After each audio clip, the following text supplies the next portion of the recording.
No sé cómo empezar esto sin que suene a guión barato de serie española, pero imagínate esto, un martes cualquiera, vuelves antes del trabajo porque te han cambiado el turno, entras en tu edificio, subes en el ascensor, y cuando se abren las puertas en el segundo, ahí está tu mujer.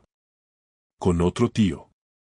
Ella con un vestido rojo que no había visto en años, ese que una vez dijo que era demasiado para salir. Y él con cara de saber perfectamente que no tenía que estar ahí. No se besaban. No se tocaban. Pero estaban demasiado cerca. Como si se hubieran despedido segundos antes. Ella se echó para atrás como si el ascensor hubiera explotado. Él, un tipo delgado, con barba arreglada y camisa blanca abierta hasta el tercer botón, se limitó a decir hola con una voz más tensa que la cuerda de un tambor. Yo me quedé quieto. Ellos también. Fueron 3 segundos. 4, como mucho. Pero lo entendí todo. Lo supe sin pruebas. A veces no necesitas ver a nadie follando para saber que te están poniendo los cuernos. Se huele. Se nota en la incomodidad. En él no debería estar pasando esto. Me hice a un lado, porque no soy de montar numeritos. Entraron al ascensor, él delante, ella detrás, y bajaron al portal sin decir ni media palabra. Yo me quedé solo en el pasillo, con el corazón en modo taladro y un nudo en el estómago que no me dejaba respirar. No tenía pruebas, no tenía contexto, no tenía nombres. Solo una escena clavada en la frente y la certeza brutal de que algo se había roto sin remedio. Podría haber bajado corriendo tras ellos. Podría haberle gritado delante de todos los buzones. Pero no. Me metí en casa, dejé las llaves en la encimera y me serví una cerveza sin mirar ni siquiera si estaba fría. Me senté en el sofá, mirando a la pared, como si ahí estuviera la respuesta. Ese día fue el principio. De ahí, todo fue cuesta abajo. Volví a verla al día siguiente como si no hubiera pasado nada. Llegó a casa a las 8:30, me saludó con 2 besos como si fuéramos primos que se encuentran en una comunión y se metió en la cocina a preparar una ensalada que nadie había pedido. Yo estaba en el sofá, viendo un informativo con el volumen bajo, sin escuchar nada de lo que decían, solo para llenar el silencio.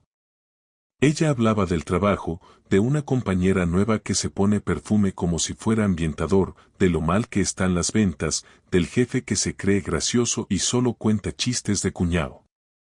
Todo normal, como si no hubiera estado en un ascensor con otro tío 24 horas antes, como si no llevara puesto ese vestido rojo que nunca se ponía y que esa tarde estaba de nuevo colgado, lavado y planchado, en el fondo del armario, como un recuerdo que intentaba esconder sin éxito. La escuchaba, pero no le respondía. Ni un sí, ni un qué dices. Solo asentía de vez en cuando, no porque entendiera lo que me decía, sino por costumbre. Ella tampoco notó nada raro, o si lo notó, lo fingió bien. Seguía su rutina, como si el martes no hubiera ocurrido, como si yo me hubiera imaginado todo. Y eso es lo que más me quemaba, que pareciera que intentaba borrarlo como si no valiera la pena ni hablarlo, como si confiar en que yo me tragaría ese sapo en silencio fuera una estrategia válida. Durante los siguientes días la observé sin que se diera cuenta. Los viernes solía quedarse a tomar algo con las chicas del curro, decía que se lo merecían después de la semana, que eran solo cañas y risas. Nunca le puse pegas, porque siempre he creído que cada uno necesita su espacio. Pero ese viernes salí antes del trabajo, me fui en metro hasta su oficina y me senté en la terraza de un bar que quedaba justo enfrente. Tenía una mesa en la esquina desde donde podía ver la puerta sin parecer un acosador. Pedí una cerveza que me duró 1 hora y media. A las 6:20, la vi salir. No iba con ninguna compañera, no había risas ni cañas. Cruzó la calle rápido, con paso decidido, mirando el móvil como quien espera que le digan dónde encontrarse. Minutos después vi cómo subía a un coche oscuro que paró justo en la esquina. No vi la cara del conductor, pero no me hizo falta. Se subió al asiento del copiloto sin mirar atrás, como si no tuviera nada que perder. Como si yo no existiera. No volví a casa. Me fui al trabajo otra vez, encendí el ordenador, fingí que tenía algo pendiente. Nadie preguntó por qué había vuelto. A las 10:30 llegué al piso y ya estaba ella en pijama, desmaquillada, viendo una serie de crímenes en Netflix. Me preguntó por qué había llegado tan tarde, le dije que me había quedado a cenar con un compañero porque teníamos que entregar un informe. Me creyó. O fingió hacerlo, igual que yo estaba fingiendo ser un marido tranquilo y ajeno a lo que tenía delante. Me metí en la ducha solo para calmar las ganas de gritar. El sábado por la mañana se comportó como si estuviéramos de nuevo en 2018.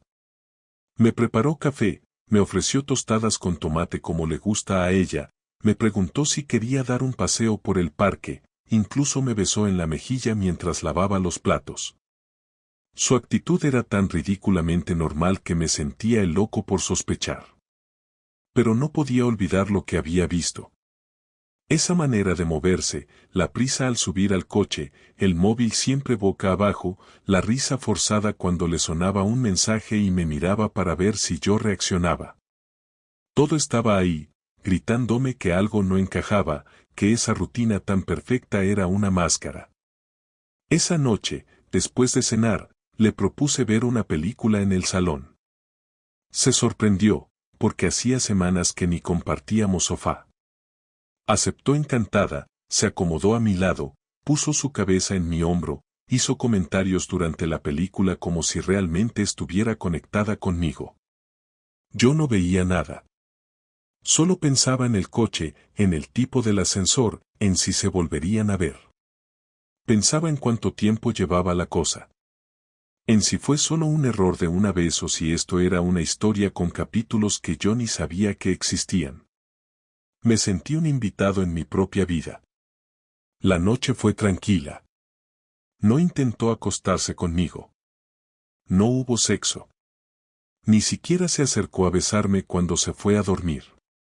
Y eso fue más revelador que cualquier mensaje en un móvil. Porque antes, cuando las cosas estaban bien, no necesitábamos hablar para saber lo que el otro sentía. Ahora, el silencio pesaba como si escondiera algo que no quería salir. El domingo por la tarde, mientras ella dormía una siesta, yo salí del piso con una idea clara. Fui a casa de un amigo, Iván, que es informático, y le pedí ayuda. No le di muchos detalles, solo le dije que sospechaba que Laura estaba viéndose con alguien y que necesitaba saberlo. Me ayudó a instalar una app espía en el viejo móvil que Laura usaba como segundo teléfono. Lo tenía guardado en el cajón de su mesita, decía que lo usaba para escuchar música en el baño. No tenía SIM, pero se conectaba al Wi-Fi. Nunca me pidió que lo mirara, así que no tenía contraseña. La app grababa el audio ambiente cada vez que detectaba una conversación. La idea era dejarlo encendido cerca de donde ella solía hablar por teléfono cuando creía que yo no estaba. No me enorgullece lo que hice. Nunca pensé que llegaría a este punto. Pero me sentía en una posición de mierda. Me estaban tomando por tonto y necesitaba certezas. No quería discutir por suposiciones, ni montar escenas sin pruebas. Si ella me estaba engañando, quería oírlo con mis propios oídos. Durante los siguientes 3 días, no pasó nada relevante. Solo audios del salón, de la tele, de ella hablando sola o cantando canciones. Yo revisaba todo por las noches, mientras ella dormía. El miércoles por la tarde, sin embargo, encontré uno distinto. Dura casi 11 minutos. Es ella, con otra persona. Un hombre. No sé dónde estaban, pero por el eco parecía un garaje o un sitio cerrado. Hablan bajo, se ríen. Él le dice que tiene que irse, que se ha pasado de tiempo. Ella le responde que no se preocupe, que Oscar no sospecha nada. Y luego, la frase que me taladró el pecho, ya te he dicho que esta semana no puedo escaparme contigo, está muy encima, pero la siguiente seguro que sí. Me quedé mirando la pantalla sin moverme. No lloré. No rompí nada.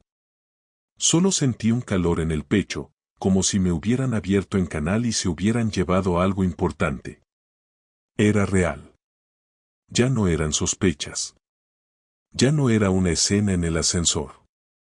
Ella lo dijo con su voz, sin miedo, con esa calma que solo tiene alguien que está convencido de que nunca va a ser descubierto. Apagué el móvil y me fui a dormir. Me tumbé al lado de ella, que respiraba tranquila, como si no hubiera una bomba a punto de estallar en mitad de nuestra cama. El jueves fue un día raro, como si todo el edificio supiera algo que yo no debía saber. En el trabajo me costó concentrarme, revisaba las órdenes de mantenimiento sin leerlas, firmaba informes por inercia y contestaba a la gente con frases vacías. En la cabeza solo tenía una idea, esa conversación que había escuchado la noche anterior. Me la sabía casi de memoria, cada pausa, cada risa, cada palabra. Pensé que me iba a enfadar más, que iba a explotar, pero no, lo que sentía era otra cosa, una mezcla de asco, decepción y una calma que daba miedo. Esa calma que te da cuando ya no tienes nada que perder. Decidí que no iba a fingir más. Esa tarde, cuando volviera del trabajo, iba a hablar con ella, sin rodeos, sin gritos, sin segundas oportunidades. Iba a mirarla a los ojos y obligarla a decir la verdad, aunque la escupiera a trozos. Salí del trabajo a las 6. No pasé por el supermercado ni por el bar de siempre. Subí al coche y conduje hasta casa sin poner música. Cuando aparqué, vi su coche en el garaje, lo que significaba que ya estaba dentro. Subí las escaleras despacio, repasando mentalmente qué iba a decir. No tenía un discurso preparado, no había frases de película ni dramas innecesarios, solo preguntas que merecían respuesta. Entré al piso, y allí estaba ella, sentada en el sofá, con el portátil encima de las piernas y una copa de vino al lado. Me miró, sonrió y me dijo que había hecho tortilla para cenar. Le dije que quería hablar. Cerró el portátil sin levantar la vista, como si no quisiera que la pillaran en un examen. ¿Qué pasa?, preguntó, fingiendo normalidad. Pasa que ya lo sé todo, Laura. Le cambió la cara al instante, como si se le hubiera borrado la sangre. Se quedó callada, intentando calcular qué significaba ese todo. Me miró con cautela, buscando pistas en mi expresión, pero no las había. Yo la observaba igual que miras un objeto roto que antes tenía valor y ahora solo ocupa espacio. ¿Todo qué?, dijo al final, con voz tensa. No me hagas perder el tiempo. He escuchado la conversación. Sé que te estás viendo con alguien. Sé que mientes cada vez que dices que te quedas con las del trabajo. Sé lo del coche negro. Soltó una risa seca, de esas que usan las personas cuando intentan ganar tiempo. No sé de qué hablas, Oscar. Estás sacando las cosas de quicio. No me tomes por idiota, Laura. No estoy inventando nada. Quiero que me digas con quién. Solo eso. Se levantó, dejó la copa en la mesa y empezó a caminar por el salón como si buscara una salida. No la había. No es lo que piensas. Entonces explícame qué es, porque desde donde estoy parece exactamente eso. Se llevó las manos a la cabeza y se sentó de nuevo, derrotada. Tardó varios segundos en hablar. Fue un error, dijo al fin. No sabía cómo decírtelo. ¿Un error de una noche o de varias? De algunas. Esa palabra me atravesó más que cualquier insulto. Algunas. Ni una ni mil, solo algunas, como si habláramos de tardes de café. ¿Desde cuándo? Desde hace un par de meses. No fue planeado, pasó, y no supe cómo pararlo. Me quedé mirándola sin decir nada. Ella empezó a llorar, pero no la consolé. No podía. Lloraba por miedo, no por remordimiento. ¿Quién es? Pregunté. No importa, no lo vas a volver a ver. No me cambies el tema. Quiero saber quién es. Tardó tanto en responder que pensé que no lo haría. Luego lo soltó, en voz baja, casi inaudible. Es Luis, el del trabajo. Y ahí lo tuve claro, el nombre que había leído una vez en su móvil, el que había intentado justificar con naturalidad. No grité, no tiré nada, solo asentí. ¿El del coche negro? Sí. La habitación se quedó muda. Ella seguía llorando, y yo seguía sentado, sin moverme, intentando asimilar lo que acababa de decir. Lo que más me dolía no era el engaño físico, sino la manera en que lo había sostenido durante meses, la normalidad con la que llegaba a casa, se duchaba, cenaba conmigo y se acostaba a mi lado como si todo siguiera igual. ¿Por qué? Le pregunté. No lo sé, Oscar, no hay una razón concreta. Estábamos pasando una mala racha, tú estabas distante, yo también. Me sentía vacía y él me escuchaba. Se interesaba por mí. Me reí, una risa amarga que me salió sola. Te escuchaba. Perfecto. Lo típico. No hay nada más atractivo que un tío que escucha cuando estás aburrida. No digas eso, no lo entiendes. Claro que lo entiendo, Laura. Lo entiendo perfectamente. Te cansaste de mí y buscaste algo nuevo, y ahora que lo has tenido, vienes con que no sabías cómo pararlo. No hay misterio. Se acercó un poco, quizá pensando que todavía quedaba algo que salvar, pero la frené con la mano. Ni lo intentes. No quiero tocarte. El silencio volvió, pesado, largo. Ella se sentó enfrente de mí, con la mirada perdida. Oscar, te juro que quería decírtelo. Pero no lo hiciste. Y si no hubiera descubierto nada, seguirías viéndolo. No. No me mientas más, por favor. Se limpió las lágrimas con el dorso de la mano. No quiero perderte, dijo, casi en un susurro. Ya me perdiste, Laura. El día que subiste a ese coche, ya me perdiste. Se quedó quieta, con los ojos rojos, mirando al suelo. No había nada que decir, pero la conversación siguió por inercia, como si necesitáramos cerrar cada capítulo de golpe. ¿Te acostaste con él? Pregunté. Ella levantó la vista, dudó un segundo, y al final asintió. Sí. Me dolió menos oírlo de lo que imaginaba, quizá porque ya lo sabía, quizá porque no quedaba nada que romper. Me levanté del sofá, fui a la cocina y me serví un vaso de agua. Ella me siguió con la mirada, esperando una reacción que no llegó. No sé qué quieres que diga, dijo. No quiero que digas nada.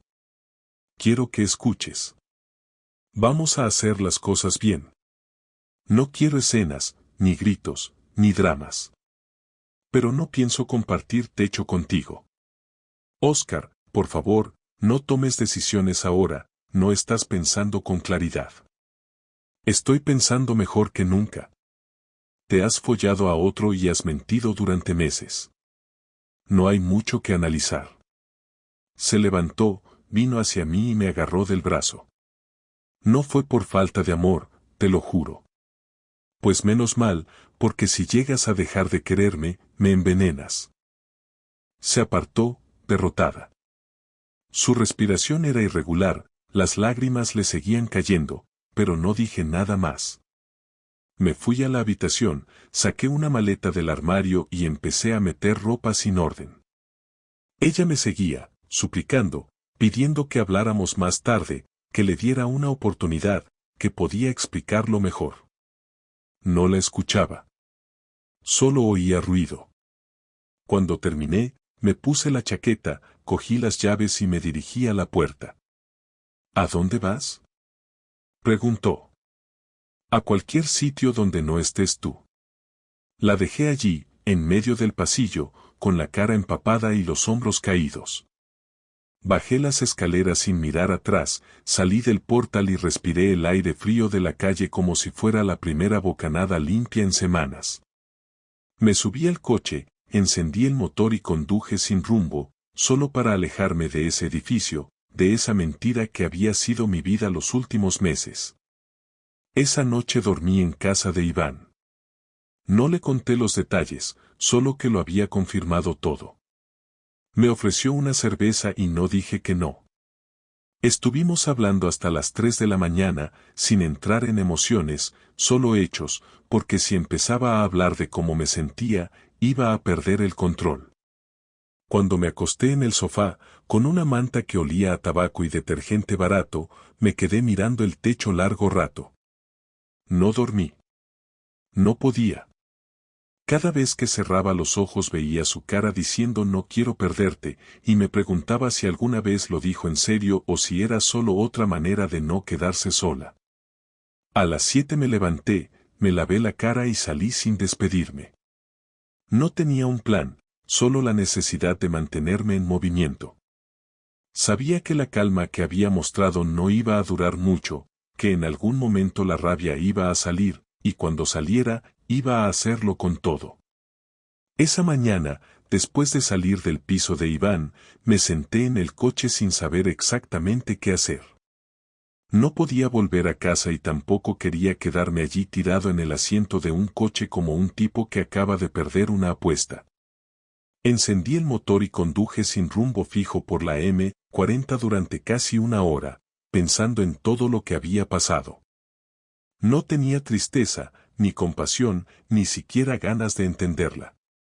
Lo que sentía era una rabia limpia, concentrada, que me empujaba a hacer algo, a moverme, a dejar claro que yo no iba a ser el payaso de su historia. Sabía que si no actuaba, si simplemente desaparecía de su vida sin más, ella acabaría contándolo a su manera, con esa facilidad suya para maquillarlo todo. Yo no quería ser el idiota que se va sin decir nada. Quería que pagara, no con golpes ni gritos, sino con hechos que le costaran caro. Fui a trabajar como si nada, aunque no hice mucho. Pasé la mañana respondiendo correos sin sentido y mirando la hora cada 5 minutos. A las 2 salí a comer solo a un bar cerca de la nave y allí, mientras comía un filete que no probé, se me ocurrió el plan. No quería venganza barata, quería algo que tuviera peso. Sabía que la empresa donde ella trabajaba era pequeña, una inmobiliaria que dependía de la reputación.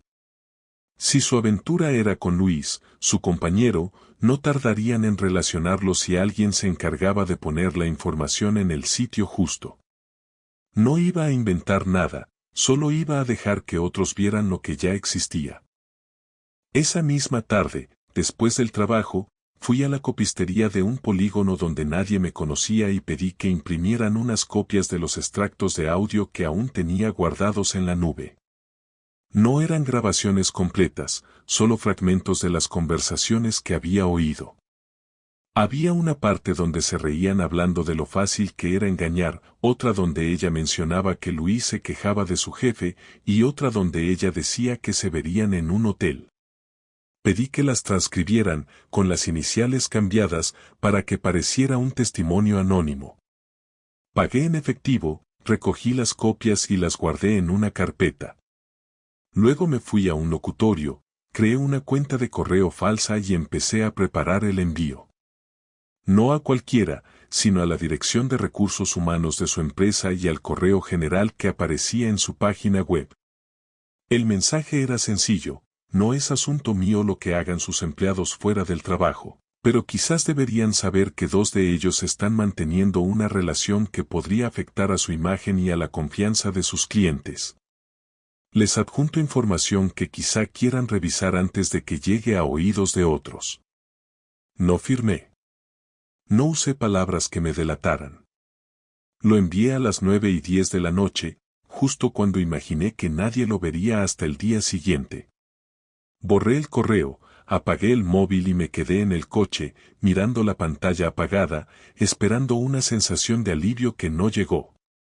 A la mañana siguiente supe que había funcionado. A las 11, Laura me escribió un mensaje corto. ¿Has sido tú? No contesté. 20 minutos después me llamó, pero no lo cogí. Luego otra vez, y otra, hasta que dejé el teléfono en silencio. Me imaginé la escena, el jefe llamándola a su despacho, las miradas de sus compañeras, la tensión en el ambiente. No me alegré, pero tampoco me arrepentí. Era justo. Yo no había inventado nada. Simplemente había quitado la alfombra. Al mediodía, cuando ya llevaba casi 10 llamadas perdidas, me mandó otro mensaje: han despedido a Luis. Dicen que van a revisar mi contrato. No sé qué has hecho, pero te lo ruego, para. No merezco esto. Lo leí varias veces. No me dio pena. Ella tampoco pensó en lo que yo merecía cuando se metió en el coche con él. Guardé el teléfono y volví al trabajo. Esa noche no dormí en casa de Iván. Me fui a un hostal de barrio donde nadie me preguntó nada. Pedí una habitación para 2 noches, pagué en efectivo y me tumbé en la cama sin quitarme la ropa. No sentía satisfacción ni consuelo, solo una especie de vacío. Pensé que la venganza iba a arreglar algo, que me iba a limpiar, pero en realidad solo me dejó más cansado. Aún así, no estaba dispuesto a parar. Sabía que ella todavía no había entendido lo que significaba engañar a alguien que confía en ti. Todavía no había sentido lo que es perder el control de tu vida por una decisión estúpida. El sábado la llamé. No contestó al principio, pero a la tercera lo hizo. Su voz sonaba distinta, sin el tono dulce de siempre, como si hubiera pasado el día llorando. ¿Qué quieres, Oscar? Preguntó. Verte. No hay nada más que hablar. Lo habrá cuando yo lo diga. Nos vemos en el bar de la esquina, a las 8. No respondió, pero apareció puntual.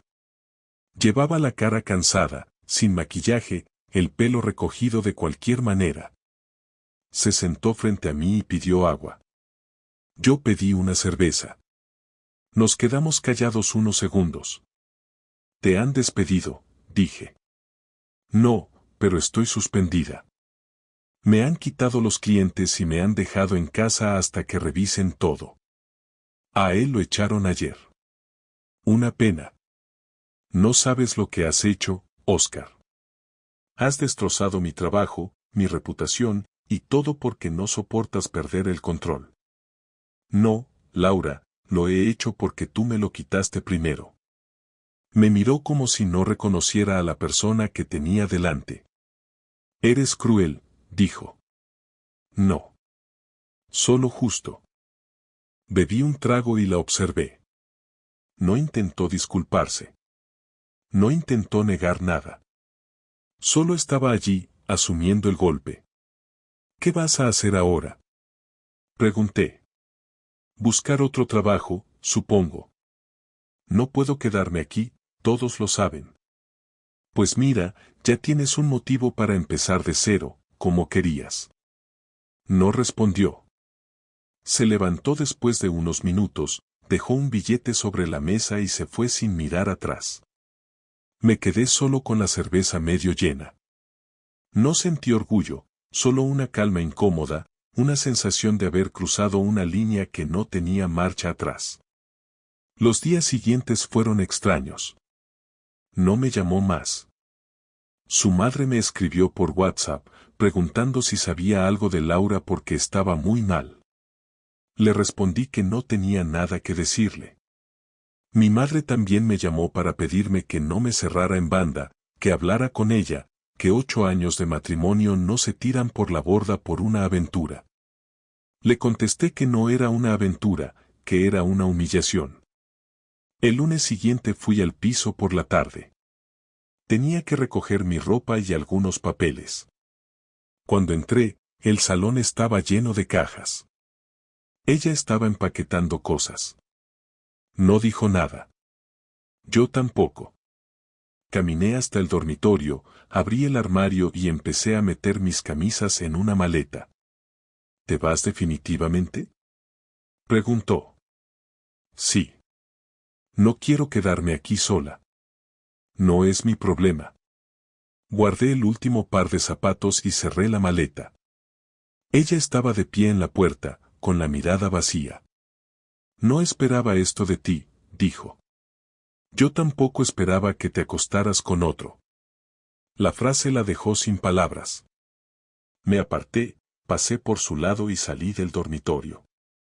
En el pasillo me detuve un momento, la miré y añadí. No te deseo mal, Laura, pero ojalá te acuerdes cada día de lo que hiciste. Salí sin esperar respuesta. Bajé las escaleras, subí al coche y arranqué. No miré atrás. Esa vez sí sentí alivio, aunque no por haber ganado nada, sino porque al fin terminaba algo que llevaba demasiado tiempo podrido. No era una victoria, pero al menos era el final de la farsa. Los siguientes días los pasé en silencio. Trabajaba, comía y dormía, sin más. Me di cuenta de que no había nada que arreglar. Había hecho lo que tenía que hacer, sin dramatismos ni segundas partes. Ella tendría que reconstruir su vida, y yo la mía, aunque todavía no supiera por dónde empezar. Una semana después recibí un mensaje suyo, el último. Decía, espero que algún día puedas perdonarme. Yo no me perdono. No contesté. Lo borré y seguí con mi día. No necesitaba cerrar nada. Lo que tenía que decir ya lo había dicho, y lo que tenía que sentir ya lo había sentido. Esa noche dormí por primera vez sin despertarme cada hora. No soñé con ella, ni con Luis, ni con la conversación en el ascensor. Solo dormí. Y eso, después de todo, ya era suficiente. Pasaron 2 semanas sin verla, sin saber de ella directamente. No miré su Instagram, no leí sus estados de WhatsApp, no pregunté por ella a nadie, y aunque a veces me pasaba por la puerta del piso solo para comprobar si seguía ahí, no me detenía, no me quedaba mirando, no necesitaba respuestas.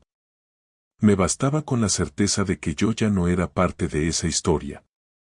Pensé que no volveríamos a hablar más allá de un correo de un abogado o una notificación de algún trámite pendiente, pero una tarde de jueves, mientras volvía del trabajo, recibí un mensaje que me hizo parar el coche en plena rotonda. Decía, necesito hablar contigo en persona. Solo una vez. No te voy a molestar después de eso. Prometido.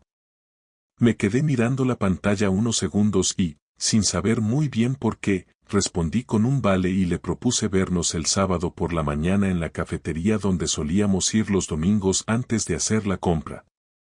Me sorprendió que aceptara sin intentar negociar el lugar, la hora, el día.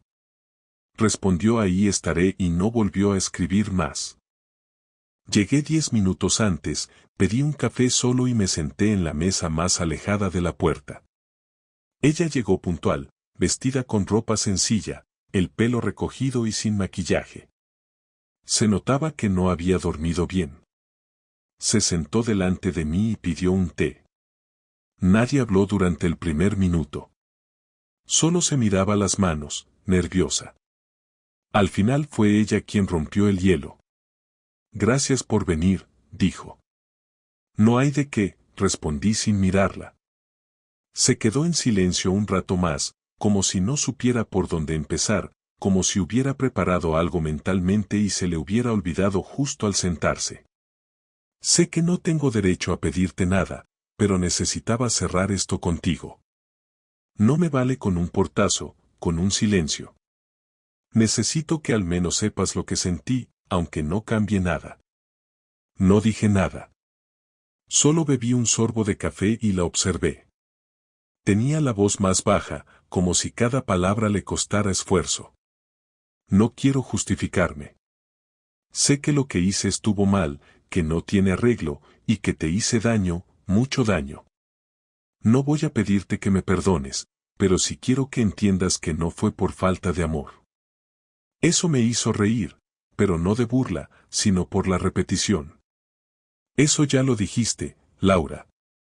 Que no fue por falta de amor. Pero entonces explícamelo tú, ¿cómo se traiciona a alguien a quien todavía se ama? No esperaba respuesta, y ella tampoco la tenía. Bajó la vista y se quedó quieta. No sé. Supongo que empecé a sentirme desconectada, sola. Tú estabas siempre en tu mundo, cansado, distante. Yo también me alejé, y cuando Luis empezó a darme atención, lo confundí con otra cosa. Me dejé llevar por esa sensación de volver a sentirme deseada. Y no supe cómo parar, y cuando me di cuenta, ya estaba demasiado metida. ¿Y pensaba seguir así hasta que yo me enterara por accidente? No. De verdad que no. Pensaba que podría decírtelo cuando tuviera el valor. Pero ese valor no llegó. Me molestaba escucharla hablar de valor como si contarme que estaba acostándose con otro fuera un acto heroico. ¿Y ahora qué quieres? ¿Que te agradezca que al menos te sientas culpable? No, dijo rápido. Solo quiero que sepas que lo lamento. Que cada día desde que te fuiste, me despierto pensando en qué momento lo arruiné todo. Lo arruinaste en cuanto pensaste que eras tan lista como para engañarme sin consecuencias. Volvió a quedarse en silencio. La camarera trajo su té y le agradeció con una voz apenas audible. Se lo quedó mirando como si esperara que el vapor le diera respuestas. He perdido el trabajo. Luis también. No hablamos más desde que pasó todo. Me mudé del piso. Me fui a casa de mi hermana hasta encontrar algo. No me interesa tu nueva vida, Laura. Esto no es un café de puesta al día. Ya lo sé, pero tú siempre has querido saber las cosas claras, y no quiero que pienses que estoy aquí para llorar por lo que perdí. Solo estoy aquí para reconocer lo que hice. Perfecto, pues ya está reconocido. ¿Algo más? Sí, dijo sin levantar la vista. Quiero que sepas que te echo de menos. Que hay momentos en los que me encuentro haciendo cosas y pienso en ti, en lo que teníamos, en los domingos viendo películas, en cómo te ponías nervioso cuando te llegaba una alerta del trabajo y fingías que no te importaba. Echo de menos hasta tus manías. La miré con frialdad. No porque no me doliera, sino porque no iba a dejar que ese dolor me hiciera ceder. Yo también echo cosas de menos, Laura, pero no por eso vuelvo a donde me hicieron pedazos.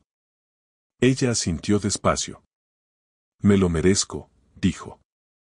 No lo digas como si esperases que te quitara culpa. Te lo mereces, sí. Pero eso no arregla nada. Bebió un sorbo de té. Me miró fijamente por primera vez desde que llegó. ¿Alguna vez crees que podrías perdonarme? No para volver, no para retomar nada. Solo para que esto no sea un peso para siempre. No lo sé. Quizá con el tiempo. Pero hoy no. Hoy solo quiero seguir adelante. Volvió a asentir, esta vez más resignada. ¿Te vas a divorciar ya? Preguntó. Sí. Ya hablé con un abogado. Esta semana te llegará todo. Está bien. Firmaré lo que me mandes. Nos quedamos en silencio unos segundos más. Ella se levantó, dejó un billete en la mesa y recogió su bolso. Gracias por venir. Te deseo lo mejor, de verdad. Igualmente. Se fue sin mirar atrás, con paso lento, casi arrastrando los pies. Me quedé solo un rato más, mirando el vaso vacío, sin ganas de pedir otro café. No había rencor, pero tampoco compasión.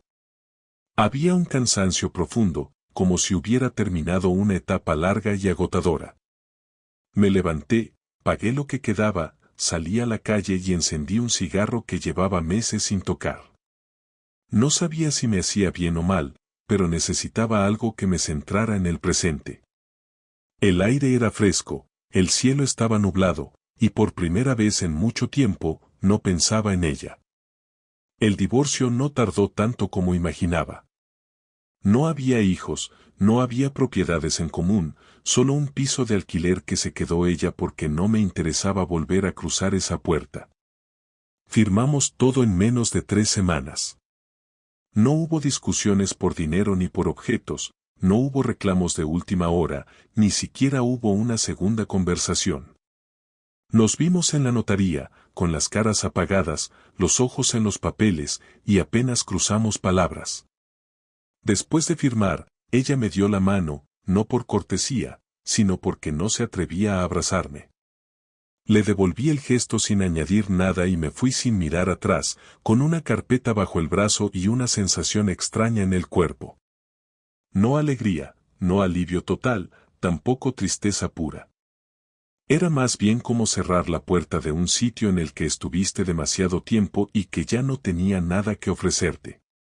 Volví a casa de Iván durante unos días hasta que encontré un piso pequeño cerca de Legazpi.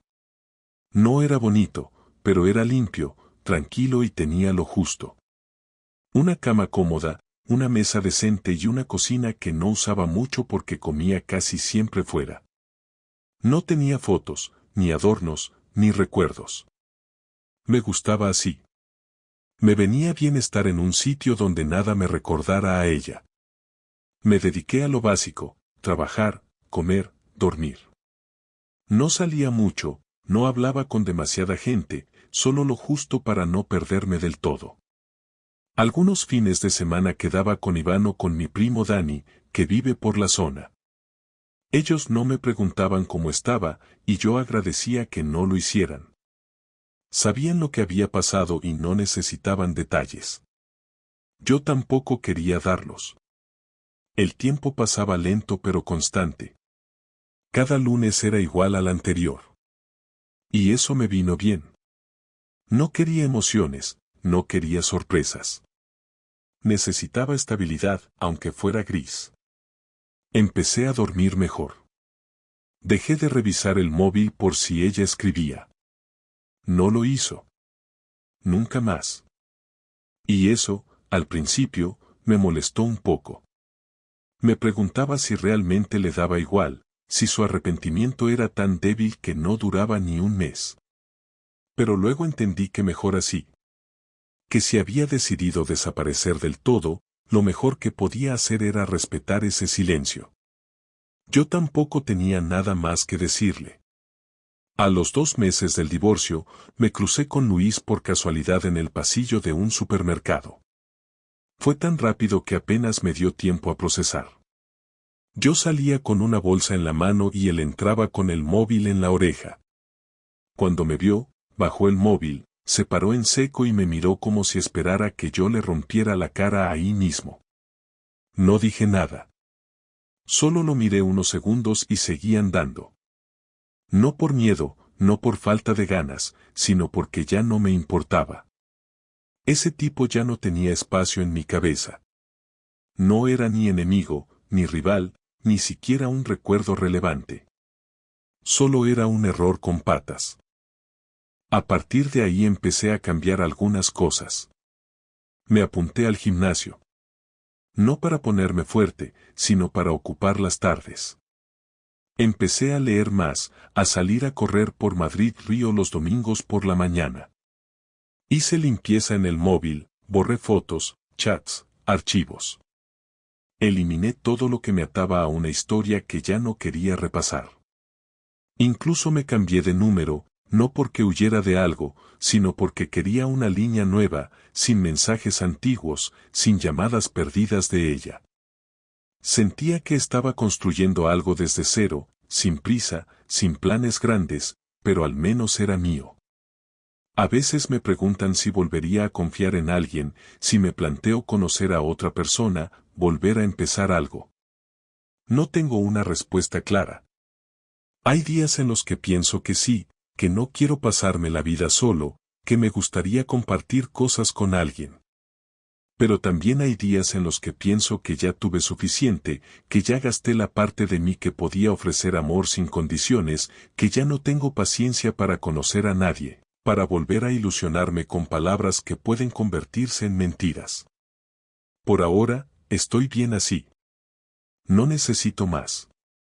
También he aprendido a reconocer las señales, a no ignorar lo que antes me parecía insignificante.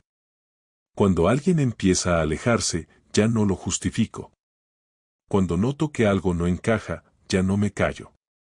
No porque me haya vuelto paranoico, sino porque ahora entiendo que el silencio también puede ser una traición. Y no pienso dejar que eso me pase otra vez. No todo ha sido negativo. He recuperado partes de mí que tenía olvidadas. He vuelto a ver a mi familia con más frecuencia, he retomado contacto con antiguos amigos que dejé de lado cuando estaba con Laura. Me doy cuenta de que durante años giré demasiado alrededor de una persona que no lo merecía. Y aunque no me gusta decirlo, ella fue una etapa que tenía que cerrarse para que yo pudiera volver a mirar hacia adelante. No la odio. Ya no. Me dolió, me rompió, me cambió. Pero también me enseñó a estar más atento, a no dar por sentado nada, a poner límites. Y eso, aunque no lo parezca, es un aprendizaje que no todos tienen. No me alegro de lo que pasó, pero agradezco haber salido de eso con la cabeza en su sitio. No terminé destruido. Solo distinto. Lo último que supe de ella fue por un mensaje de su prima. Me dijo que Laura se había mudado a otra ciudad, que estaba trabajando en una agencia más pequeña y que no hablaba mucho de su vida anterior. No pregunté más. Me bastaba con saber que seguía adelante. Espero que le vaya bien, aunque no me interesa participar en su presente ni mucho menos en su futuro. Ya no. Ahora me levanto por las mañanas sin peso en el pecho. Voy al trabajo con la cabeza despejada. A veces me permito un café en la terraza de siempre, otras veces camino sin rumbo durante una hora solo para escuchar música y pensar en nada.